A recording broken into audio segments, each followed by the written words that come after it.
पाकिस्तान के नए पापा अभिषेक शर्मा अब ओडीआई क्रिकेट में भी आने वाले।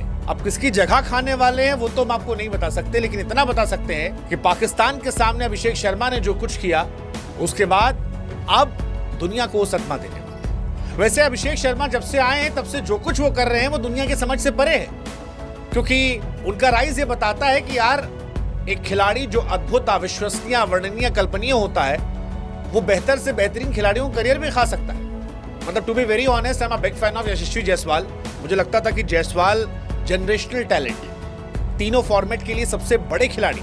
जायसवाल दुनिया के किसी भी देश में खेल रहे होते वो उस देश के टॉप प्लेयर में से एक होते, लेकिन अभिषेक शर्मा ने जायसवाल को इंडियन टीम से वैसे ही बाहर कर दिया जैसे बीते मैच में पाकिस्तान को बाहर कर दिया। जायसवाल सोच रहे होंगे कि हम करें तो करें क्या, और यही सोच रहे होंगे रोहित विराट भी, क्योंकि Rohit Sharma, Virat Kohli 2027 ODI world cup पर नजर बनाए हुए हैं। लेकिन अगर अभिषेक शर्मा की एंट्री ओडीआई क्रिकेट में होती है और ऑस्ट्रेलिया के सामने उन्हें खिलाया जाता है, मौका दिया जाता है और उनका बल्ला चल जाता है, तो यकीन मानिए इंडियन क्रिकेट में काफी बदलाव हो सकते हैं। आई am a big fan of Rohit Sharma, Virat Kohli. मैं चाहता हूं कि 2023 वर्ल्ड कप में जो नहीं हो पाया, वो जो ट्रॉफी रोहित बगल से देख के निकल गए थे, वो 27 में उन्हीं दोनों के हाथ में।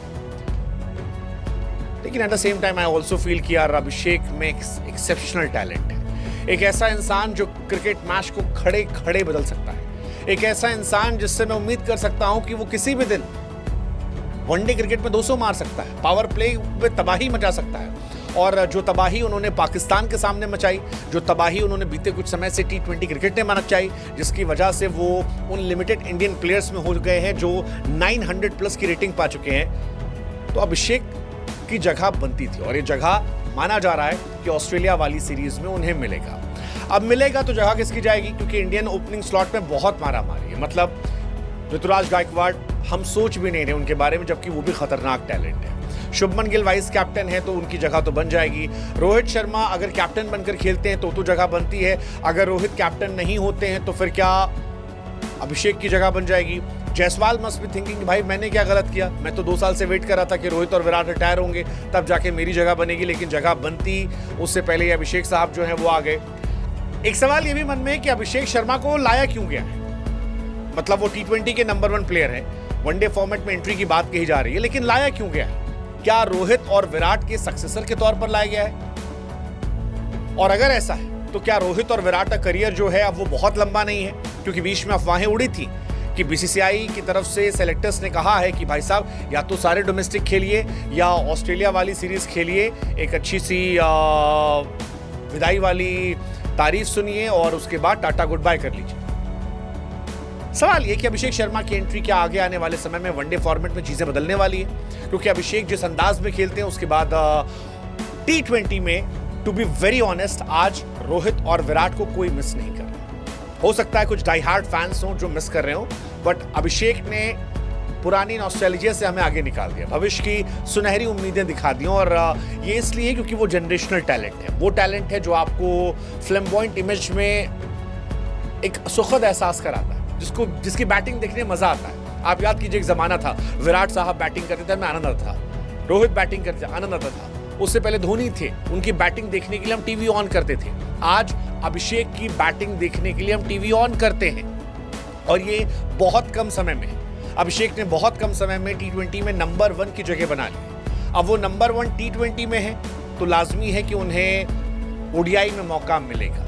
मुझे लगता है आगे आने वाले समय में शायद टेस्ट में भी मौका मिले, क्योंकि सहवाग टेस्ट क्रिकेट में भी खतरनाक थे। ट्रेविस हेड T20 में खतरनाक खेलते हैं तो वो टेस्ट क्रिकेट में भी खतरनाक खेलते हैं, और ये वो खिलाड़ी है जो एक सेशन में गेम चेंज करते हैं।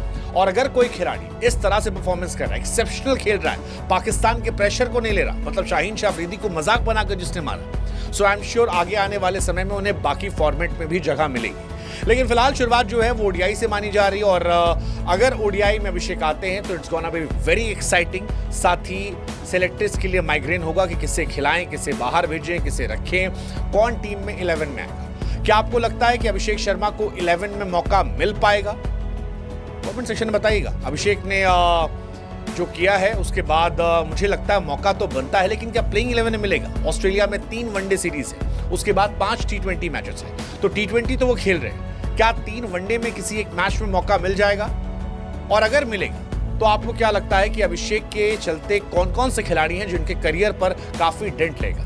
क्योंकि किसी की खुशी किसी गम की वजह बनती है। I actually genuinely feel bad for Yashasvi Jaiswal. मुझे लगता है क्या खतरनाक टैलेंट है। टेस्ट क्रिकेट में इतने परफॉर्मेंस की उसने, T20 में 170 का स्ट्राइक रेट है जायसवाल का, 170 का, और 170 का स्ट्राइक रेट होने के बावजूद आप टॉप 15 में नहीं है। I feel bad for him, but I think it's a great opportunity for Jaiswal also कि आप अपने करियर को थोड़ा और बूस्ट करें, 170 को 190 ले जाएं, क्योंकि कंसिस्टेंसी के मामले में जायसवाल सबसे आगे, अभिषेक से भी आगे। स्ट्राइक रेट पे थोड़ा क्वेश्चन होता है, और बॉलिंग में जायसवाल भी एक जमाने बॉलर थे, बाद में छोड़ दिया था। सो कई बार जब आप बाहर बैठते हो तो शायद आपको मौका लगता है कि आप अपने आप को बेहतर करो। वो जो अभिषेक कर रहे हैं, 173 4 मैच में बनाए उसने 208 के स्ट्राइक रेट से, एंड आई थिंक ये 208 का स्ट्राइक रेट जो है यही उन्हें जनरेशनल टैलेंट बनाता है। लेकिन सवाल फिर वही कि बाहर कौन बैठेगा? Rohit Sharma, Shubman Gill, Jaiswal, Rituraj Gaekwad and now Abhishek Sharma. ईशान किशन को हम भूल चुके हैं। केएल राहुल की ओपनिंग सवाल ही नहीं पैदा होता। सवाल फिर वही है कि भाई कितनों का करियर एक खा लेंगे, और क्या विराट और रोहित का करियर भी इनकी जो दी एंड होगा? Seems like, you never know.